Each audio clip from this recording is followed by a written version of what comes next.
इस बच्चे को जब मैंने हिस्ट्री पूरी ली तब देखा गया कि बच्चे को तो पढ़ने से संबंधित समस्या है। फिर क्लिनिकल साइकोलॉजिस्ट के पास उसको असेसमेंट के लिए दिया गया। एसएलडी का जैसे एक रूल है, डॉक्टर राजीव ने बताया कि या तो बुद्धि एवरेज और अबव एवरेज, तो उसकी हमें थर्ड लैंग्वेज को हटाना ही पड़ेगा। बोले ठीक है मैम, इसके लिए हम क्या करें? मैंने कहा अब आप स्कूल में कहिए, उनके स्पेशल एजुकेटर को ऑलरेडी पता होगा ये। उस बच्चे को स्क्राइब भी मिला था, उस बच्चे को एक्स्ट्रा टाइम भी दिया गया, और जिस सेंटर में वो बच्चा था एग्ज़ाम अपना दे रहा था, वहाँ के स्पेशल एजुकेटर ने उसको पूरा पेपर एक्सप्लेन किया। नमस्कार दोस्तों, इस वीडियो में हम बात करेंगे स्पेसिफिक लर्निंग डिसेबिलिटी की। वैसे तो ऑलरेडी बहुत सारे एग्जिस्टिंग वीडियोस हैं हमारे इस पर्टिकुलर टॉपिक पे। स्पेसिफिक लर्निंग डिसेबिलिटी का इन शॉर्ट में मतलब होता है कि बुद्धि जो है वो तो बिल्कुल नॉर्मल है, आईक्यू टेस्ट भी कराते हैं तो वो परफेक्टली नॉर्मल आता है, लेकिन इसके बावजूद भी बच्चा वैसा परफॉर्म नहीं कर पाता पढ़ाई में जैसी उम्मीद होती है। कि जैसे लैंग्वेज का इशू है तो हिंदी या इंग्लिश में उसको लिखने पढ़ने में परेशानी आ सकती है, थर्ड लैंग्वेज में काफ़ी स्ट्रगल हो सकता है, और हिसाब किताब में या मैथ्स में काफ़ी परेशानी आ सकती है। इसकी वजह से बच्चा इंटेलिजेंट होने के बावजूद भी उस पोटेंशियल को नहीं पा पाता जो पेरेंट्स या घर वाले उससे उम्मीद करते हैं, या इवन टीचर्स भी एक्सपेक्ट करते हैं कि इतना इंटेलिजेंट तो है, फिर ये इस बात को नहीं समझ पा रहा। पहले तो इसके बारे में जागरूकता काफ़ी कम थी, क्योंकि मुझे खुद स्पेसिफिक लर्निंग डिसेबिलिटी रही है और मैंने खूब डंडे खाए हैं अपने माँ बाप से और खूब थप्पड़े खाए हैं अपने टीचर्स से। बट एनीवे, मेरा टाइम तो निकल गया, अब टाइम बेटर हो गया है। सीबीएसई ने और बाकी लोगों ने भी इसको काफ़ी अच्छे से समझ लिया है और काफ़ी सारे बेनिफिट्स जो हैं बच्चों को मिलते हैं, और इसके लिए हमें जाना पड़ता है एक स्पेशल एजुकेटर के पास। उससे पहले कुछ असेसमेंट्स भी कराने चाहते हैं, पड़ती हैं, बट हम डिटेल में जानेंगे सारिका बिसारिया मैम से, जो कि हैं साइकोलॉजिस्ट और स्पेशल एजुकेटर। नमस्कार दोस्तों, जैसे डॉक्टर राजीव ने बताया आपको स्पेसिफिक लर्निंग डिसऑर्डर के बारे में, तो आज मैं आपसे खासतौर से बात कर रही हूँ एक केस के माध्यम से कि कैसे उस बच्चे की मदद हो पाई। सर मैं आपको बताती हूँ, वो बच्चा जब आया था वो क्लास 7th में था और उसकी पढ़ने की स्ट्रगल थी और काफ़ी चीज़ें वो लिख कर भी करता था, क्योंकि घर वालों का था कि तुम लिखोगे तो तुम्हें याद रहेगा तो तुम्हारी स्पेलिंग मिस्टेक नहीं होगी। तो यहाँ दोस्तों बात हुई उसकी राइटिंग स्किल की, यानी कि लिखने में समस्या, इसको हम बोलते हैं डिस्ग्राफिया। तो पेरेंट आए, बताया उन्होंने, ऐसा हम जैसे हमारे क्लिनिक का सेटअप है कि पहले हिस्ट्री लेते हैं, फिर उसके बाद देखते हैं कि बच्चे की क्या समस्या है, उसी के अकॉर्डिंग उस बच्चे को या पेशेंट को हम रेफ़र करते हैं साइकेट्रिस्ट, साइकोलॉजिस्ट, क्लिनिकल साइकोलॉजिस्ट या अदर थेरेपिस्ट के साथ। तो इस बच्चे को जब मैंने हिस्ट्री पूरी ली तब देखा गया कि बच्चे को तो पढ़ने से संबंधित समस्या है।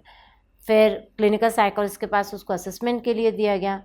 एसएलडी का जैसे एक रूल है, डॉक्टर राजीव ने बताया कि या तो बुद्धि एवरेज और अबव एवरेज, यानी कि सामान्य बुद्धि और सामान्य बुद्धि से स्तर ऊपर होना। तो इस बच्चे का वही निकला, पर लिखने की समस्या दिखाई दी। तो बच्चे के बुद्ध को क्लियर था कि इसको एसएलडी है और ये बच्चे की मदद की जानी ज़रूरी है, क्योंकि क्लास 7th का बच्चा है ये और स्कूल में काफ़ी स्ट्रगल आ रहे हैं। वहाँ माता पिता ने कहा कि ठीक है मैम, आप इसके लिए हमें मैनेजमेंट बताइए। हमने बच्चे का काम साथ शुरू किया ही था कि तभी स्कूल वालों ने कहा कि ठीक है, अगर आपके बच्चे की ये समस्या है तो अब हमें क्या करना है। तो मैंने माता पिता को बताया कि बिल्कुल सबसे पहला सही क्वेश्चन स्कूल ने पूछा कि अब उनको क्या करना है, उनकी क्लास टीचर ने पूछा। तो हमने माता पिता को मैंने बताया कि सर आप ये रिपोर्ट लेकर जाएं उनके पास और उनको बताएं मैम मेरे बच्चे को डिस्ग्राफिया है और वो लिखने में भी गलती करता है और लिखता भी बहुत स्लो है, जिससे उसका पूरा पेपर कंप्लीट नहीं हो पाता है। तो माता पिता गए पेरेंट के पास, टीचर्स के पास, और उन्होंने बताया कि मैम ये समस्या है। टीचर बोली ठीक है, हम अपने स्पेशल एजुकेटर जो उनके स्कूल में है उनके साथ काम करेंगे और आप जहाँ बाहर से भी मदद ले रहे हैं वहाँ से भी आप मदद लेते रहिए। तो बच्चे के साथ 7th में लिखने की समस्या पर काम हुआ, पर बच्चे में 2-3 महीने बाद मुझे दिखा कि बहुत अच्छा इम्प्रूवमेंट नहीं लग रहा जो उसको होना चाहिए था। फिर मैंने माता पिता से पूछा कि क्या इसकी थर्ड लैंग्वेज हटा दी गई? तो उन्होंने कहा मैम ऐसा तो कुछ नहीं हुआ, वो तो अभी भी फ्रेंच लैंग्वेज पढ़ता है और उसमें दिक्कत बहुत आती है, उसकी वो कोप अप ही नहीं कर पा रहा है और पेपर में फ़ेल हो रहा है। मैंने कहा सर जब भी किसी बच्चे को लिखने संबंधित समस्या होगी तो उसकी हमें थर्ड लैंग्वेज को हटाना ही पड़ेगा।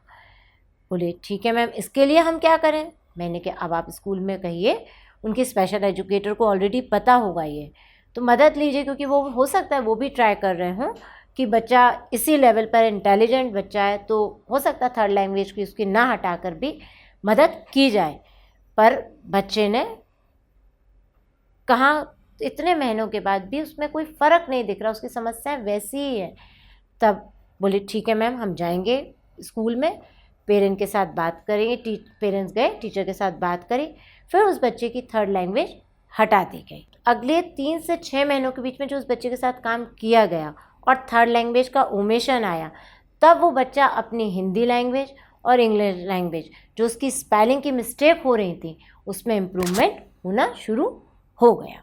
तो इसका मतलब, आपका कहने का मतलब यह है कि सीबीएसई अलाउ करती है ऐसा मैम कि आप थर्ड लैंग्वेज को हटा दें या किसी सब्जेक्ट को रिप्लेस कर दें किसी और से? जी बिल्कुल सर, सीबीएसई ये अलाउ करती है। जैसा कि 95 में एक रूल आया था, पर्सन विद डिसेबिलिटी में काफ़ी चेंजेस किए गए थे, और समय समय पर 96 में और आगे भी फर्दर काफ़ी चेंजिंग आई है रूलिंग में। तो इसमें बिल्कुल दिया गया है, स्पेसिफिक दिया गया है कि अगर बच्चे में लैंग्वेज से संबंधित अगर समस्या आ रही है, लिखने से संबंधित समस्या आ रही है, तो हमें उसकी थर्ड लैंग्वेज को ओमिट कर देना चाहिए। तो जैसे कि दोस्तों हमने देखा कि सीबीएसई ने अलाउ किया है कि आप थर्ड लैंग्वेज को हटा सकते हैं ताकि बच्चों पे प्रेशर कम हो सके, बल्कि टाइम भी अलाउ करती है सीबीएसई एक्स्ट्रा जो एग्ज़ाम में दिया जाता है, और समथिंग कॉल्ड सब्सक्राइब भी अलाउ किया जाता है, बट उसको हम जानेंगे सारिका बिसारिया मैम के थ्रू। जो सीबीएसई ने हमें परमिशंस दिए, मैं आपको स्टेप बाय स्टेप बताती हूँ। पहले बच्चे का डायग्नोज होना ज़रूरी है, उसके बाद जिस तरीके से उसका डायग्नोज हुआ है कि बच्चा जो है वो लर्निंग डिसेबिलिटी में किस कैटेगरी में आ रहा है, अगर माइल्ड टू मॉडरेट है तो उसको क्या बेनिफिट्स मिलेंगे। माइल्ड टू मॉडरेट कहने का मतलब है कि बच्चा सिर्फ एक डिसग्राफिया है बच्चे को, और वो भी उसकी समस्या अपनी क्लास के ग्रेड लेवल 1 के ही नीचे है, तो उसको क्या फैसिलिटी दी जाएगी। तो वहाँ देखा जाएगा अंडर ऑब्जर्वेशन और एज़ पर रिजल्ट कि बच्चा स्लो लिख रहा है, स्पेलिंग मिस्टेक कर रहा है, या वो समय अधिक ले रहा है लिखने में।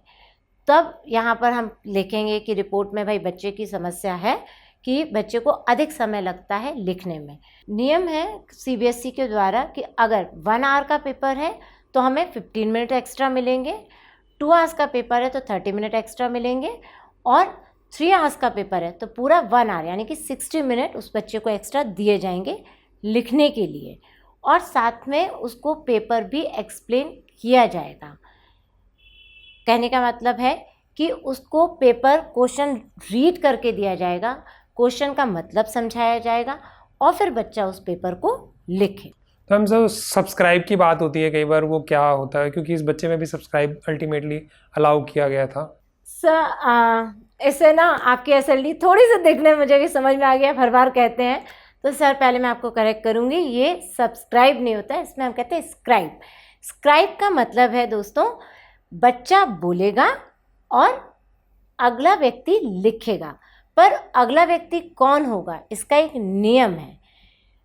अगर बच्चा क्लास 9th में है तो उसका पेपर 8th वाला लिखेगा, अगर बच्चा 10th में है तो उसका बच्चा 9th में लिखेगा, 11th वाला है तो 10th वाला लिखेगा, और 12th वाला है तो 11th वाला लिखेगा। ये सरकार का नियम है। जैसे बहुत सारे लोग होते हैं, अचानक से किसी को फ्रैक्चर हो जाता है तो बच्चा दूसरे बच्चे पेपर करते हैं, तो इसमें भी गवर्नमेंट ने यही प्रावधान दिया है कि बच्चे को सिर्फ लिखने की तो समस्या है, उसकी स्पेलिंग मिस्टेक होती है, उसके पूरे डिटेल क्वेश्चन आंसर में वो भूल जाता है, क्वेश्चन को ग्रामेटिकली मिस्टेक कर देता है, तो वहाँ तो एसएलडी में जब उसकी ट्रेनिंग चल रही होती है तो वहाँ पर इम्प्रूवमेंट आ चुका होता है, पर स्पेलिंग का, सीक्वेंस का अगर कहीं फ़र्क है तो जो इसका स्क्राइबर है वो मेंटेन करता है उस रिदम को, और टीचर उसके क्वेश्चन को बच्चों को बहुत आराम से समझा चुका होता है, तो बच्चा भी अपना पेपर बहुत आराम से बिना किसी प्रेशर के कर पाता है, और उसको पूरे मार्क्स भी मिलते। काश ये मेरे टाइम पे भी होता तो मेरी ज़िंदगी थोड़ी आसान होती क्योंकि मेरे घर वाले तो मेरा मजाक उड़ाते थे कि अगर MCQs नहीं होते एंट्रेंस एग्ज़ाम में तो तू कभी डॉक्टर बन ही नहीं पाता, बट ये फैक्ट भी है सच है दोस्तों, मैं डॉक्टर नहीं बन पाता अगर MCQs की जगह डिटेल क्वेश्चंस होते। तो बाकी मैम बताएंगे कि मेरे जैसे बच्चों का क्या हो सकता है। बिल्कुल सर, आपके समय तो ये मदद नहीं थी, पर आज बहुत क्लियर है। CBSE में अभी एक नया रूल निकला, इसी साल मैंने भी देखा पेपरों में बच्चों को कैलकुलेटर दिया गया। कैलकुलेटर किन बच्चों के लिए? जिन बच्चों को डिस्कैल्कुलिया है। डिस्कैल्कुलिया यानी कि गणित में होने वाली समस्याएं, क्योंकि वो बच्चे चलते हैं ऊपर से बिल्कुल सही है, कॉन्सेप्ट भी सही है, पर वो मिस्टेक करते हैं अपने कैलकुलेशंस में। तो उनको इसी मदद के लिए वो दिया गया है, क्योंकि एक्स्ट्रा टाइम भी है उन बच्चों के पास और स्क्राइबर भी है। लेकिन कैलकुलेशन तो बच्चों को ही पेपर में करना होता है, वो तो स्क्राइब सिर्फ उनको जो वो बोलते हैं वो लिख रहा होता है। तो उन बच्चों को ये दिया गया है, आप अपना सम्स कीजिए कैलकुलेटर के थ्रू, पूरा उसको अप्लाई कीजिए और आंसर को लिख सकते हैं। तो सारिका मैम ने हमें बहुत अच्छे से बेनिफिट्स बताए। अब हमारी क्यूरियोसिटी है कि उस पर्टिकुलर बच्चे का क्या हुआ जो 7th क्लास में था, और अभी वो कौन सी क्लास में और आने वाली क्लासेस में उसका क्या प्लान है लाइफ के लिए। जी बिल्कुल सर, आज वो बच्चा 10th बोर्ड का एग्ज़ाम दे चुका है और उसको बिल्कुल थर्ड लैंग्वेज तो 9th और 10th में होती ही नहीं है। वहाँ पर हिंदी है, इंग्लिश है, मैथ्स है, साइंस है और SST है, और साथ में उसका कंप्यूटर साइंस भी था। तो इन 6 सब्जेक्ट के साथ उस बच्चे को स्क्राइब भी मिला था, उस बच्चे को एक्स्ट्रा टाइम भी दिया गया, और जिस सेंटर में वो बच्चा था एग्ज़ाम अपना दे रहा था, वहाँ के स्पेशल एजुकेटर ने उसको पूरा पेपर एक्सप्लेन किया। और दोस्तों मैं यहाँ बताऊँ, पेपर एक्सप्लेन का मतलब होता है अगर बच्चा एक क्वेश्चन को एक बार में ही समझना चाहे तो वो वहीं समझ सकता है, क्योंकि इन बच्चों की इतनी कैपेसिटी नहीं होती कि एक बार पूरा पेपर समझाया गया और वो याद रख पाए। तो बच्चा अपने टीचर से बार बार मदद मांग सकता है, सेम क्वेश्चन के लिए भले ही 2-4 बार नहीं, बट अगर उसने पहला क्वेश्चन समझ लिया, सॉल्व कर लिया, उसके बाद नेक्स्ट क्वेश्चन पे आया, फिर उसने टीचर से समझा, नेक्स्ट क्वेश्चन सॉल्व किया, इस तरह से टीचर उसकी पूरी मदद करती है और स्क्राइब उसके बताए हुए आंसर्स को लिख पाता है। तो इस बच्चे की पूरी मदद हुई, स्कूल का भी सपोर्ट रहा, टीचर्स ने सपोर्ट किया, और आज वो बच्चा 83% से पास हुआ है। तो पेरेंट इतने हैप्पी हैं, और उन्होंने फ्यूचर के लिए भी वो हमसे हमेशा समय समय पर गाइडलाइन लेते रहते हैं कि अब हमें क्या करना चाहिए। तो इस समय वो बच्चा 10th के बाद चूँकि हमारी गवर्नमेंट भी कह रही है कि स्किल ट्रेन करना चाहिए, तो वो पेरेंट का है कि मैम हम इसको ITI कराएं, क्योंकि उसका इलेक्ट्रॉनिक्स में बहुत अच्छा इंटरेस्ट भी है और काफ़ी बेस भी है, क्योंकि वो बहुत सारे एक्सपेरिमेंट घर में खुद करता रहा है। तो वो बच्चा अब ITI के लिए ट्रेनिंग के लिए 3 इयर्स का कोर्स करेगा और अपने जीवन को आगे बढ़ाएगा। तो मैम मैं ये जानना चाहूँगा इसमें कि आपने स्क्राइब, होपफुली मैंने ठीक ही बोल रहा हूँ, तो मतलब एक असिस्टेंट मिला जो कि लिखता था, ठीक है, अब मेरी SLD बीच में आ रही है, तो एक तो ये है, दूसरा ये है, बट पेरेंट्स को मैम कई बार ये शिकायत होती है क्लिनिक पे, आपने भी देखा है, मैंने भी देखा है, कि बच्चा हमारा लेबल हो जाएगा या बाकी बच्चे उसका मजाक उड़ाएंगे या उसको एक स्पेशल एजुकेटर के पास स्पेशल क्लासेस में जाना पड़ेगा। तो इस स्टिग्मा को दूर करने के लिए हम लोग क्या कर सकते हैं as a professionals? As a professional sir हमें उन्हें पूरी अवेयरनेस देनी होती है, क्योंकि जब भी हमारी बच्चा डायग्नोज होता है तो हमारा रिपोर्ट एक्सप्लेनेशन का जो सेशन वो सिर्फ एक्सक्लूसिव पेरेंट के लिए ही होता है। तो हमें उनको बताना होता है, बेनिफिट्स बताने होते हैं, क्योंकि गवर्नमेंट ने भी, CBSE ने ये अपॉर्चुनिटी दी हुई है, इसीलिए दी हुई है कि बच्चा कहीं भी रुके ना, अपनी क्षमता की पूरी फुल कैपेसिटी को कंज्यूम करे और अपने लाइफ में एक सक्सेसफुल पर्सन बने। तो अकेला ये नहीं कि उसको सिर्फ पेपर पास करना है, अपने जीवन में मजबूती से खड़ा हो। तो दोस्तों हमने देखा केस के माध्यम से और CBSE के रूल्स के हिसाब से कि बच्चों को काफ़ी बेनिफिट है, उनको एक एक्स्ट्रा पर्सन मिल जाता है जो लिखे, एक्स्ट्रा टाइम मिल जाता है, एक्स्ट्रा जो एंट्रेंस में बेनिफिट मिल जाता है। तो इतने सारे बेनिफिट्स जब हमें मिल रहे हों, उसको शर्म के मारे हिचकिचाना नहीं चाहिए और ख़ुद को रोकना नहीं चाहिए, बिकॉज आने वाले टाइम में उसका बहुत आसान हो जाएगा। और आने वाले टाइम में लोग यही पूछेंगे कि कौन सी नौकरी कर रहा है या कितने पैसे कमा रहा है। कोई नहीं पूछता कि 10th में आपके कितने मार्क्स आए थे या 12th में कितने मार्क्स आए थे या आपने कौन सी डिग्री कर रही है। जो घर चला सकता है वो सक्सेसफुल है। तो आज के लिए दोस्तों इतना ही, धन्यवाद।